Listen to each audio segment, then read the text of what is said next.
بسم الله الرحمن الرحيم.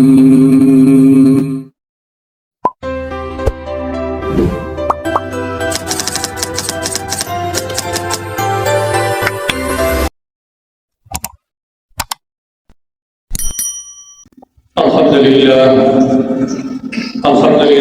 نحمده ونستعينه ونستغفره ونعوذ بالله من شرور أنفسنا ومن سيئات أعمالنا. من يهده الله فلا مضل له ومن يضلله فلا هادي له، وأشهد أن محمدا عبده ورسوله.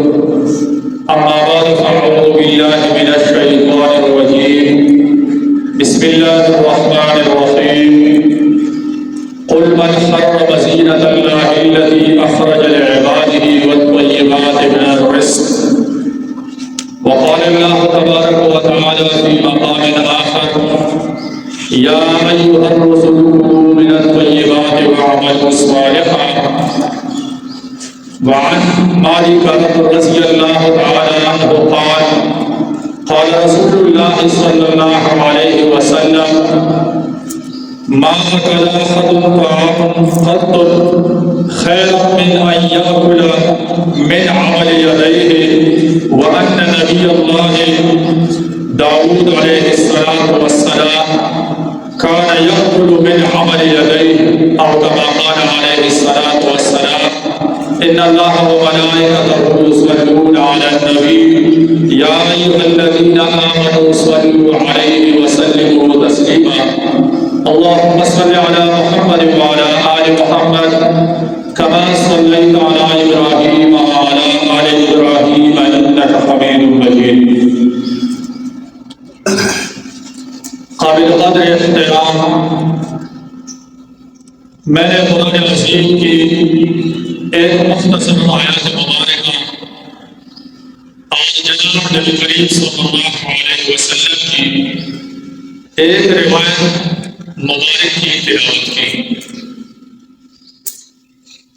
آج کا جو ہمارا موضوع ہے وہ اس حدیث اور قرآن عظیم کے آیات مبارکہ کے حوالے سے کہ اسلام نے ان لوگوں کے بارے میں کیا ارشاد فرمایا ہے جو لوگ اپنے ہاتھوں سے محنت مزدوری کرتے ہیں.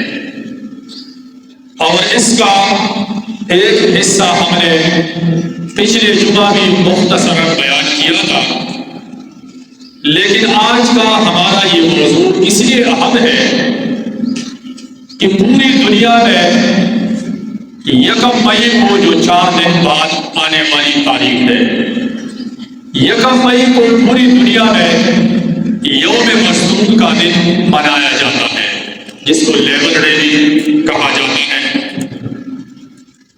اور پوری دنیا میں یہ باور کرانے کی کوشش کی جاتی ہے کہ جتنے بھی حقوق ہیں وہ مزدوروں کے حقوق ہوں یا انسانوں کے باقی حقوق ہوں، تو ان کا جو آواز ہے یا تحریکیں ہیں یہ یورپ سے اٹھتی ہے، اور اسلام اور مسلمانوں کے پاس اس کی کسی قسم کی تعلیم نہیں ہے.